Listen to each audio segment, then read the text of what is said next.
Federation of West বেঙ্গলের ডাকে যেভাবে আজকে একটা বিক্ষোভ সমাবেশের আয়োজন করা হয়েছে, কতটা মনে করছেন যে সমস্যার সমাধান হবে বলে? আমরা মাননীয় মুখ্যমন্ত্রী শ্রী মমতা ব্যানার্জি এবং চিফ মিনিস্টার শ্রী নরেন্দ্র মোদীর কাছে আমরা আবেদন করেছি, প্রাইম মিনিস্টার নরেন্দ্র মোদী সাহেবের কাছে আমরা আবেদন করি।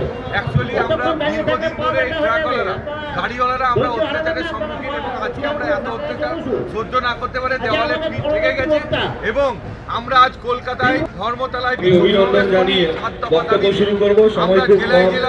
আমরা ডিএম সাহেবদের আমরা যে federation of West Bengal truck operator অ্যাসোসিয়েশনের নেতৃত্বে যে বিক্ষোভ সমাবেশের আয়োজন করেছি, আমাদের অনেক দুঃখ কষ্ট, আমরা গাড়িওয়ালারা রাস্তাঘাটে অত্যাচারের সম্মুখীন হতে হতে দেওয়ালে পিঠ থেকে গেছে।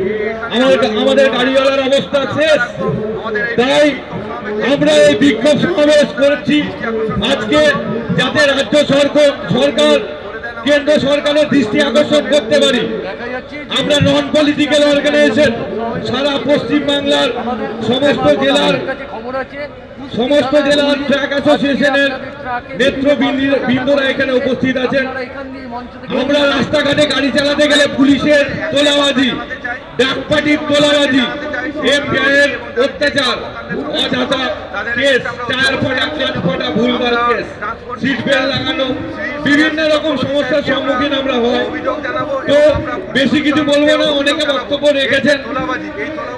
আমরা সবাই যদি একসঙ্গে কাঁধে কাঁধ মিলিয়ে লড়াই করি, আমরা সরকারের দৃষ্টি আকর্ষণ করতে পারবো। আমি অভিনন্দন জানিয়ে বক্তব্য শুরু করব। সময় খুব কম।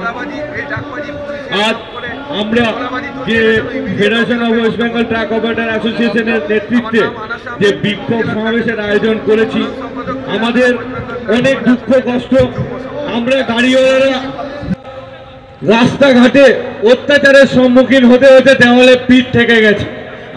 আমাদের গাড়িওয়ালার অবস্থা শেষ, তাই আমরা এই বিক্ষোভ সমাবেশ করেছি আজকে, যাতে রাজ্য সরকার কেন্দ্র সরকারের দৃষ্টি আকর্ষণ করতে পারি।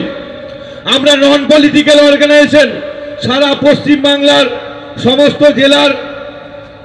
সমস্ত জেলার ট্রাক অ্যাসোসিয়েশনের নেতৃবৃন্দরা এখানে উপস্থিত আছেন।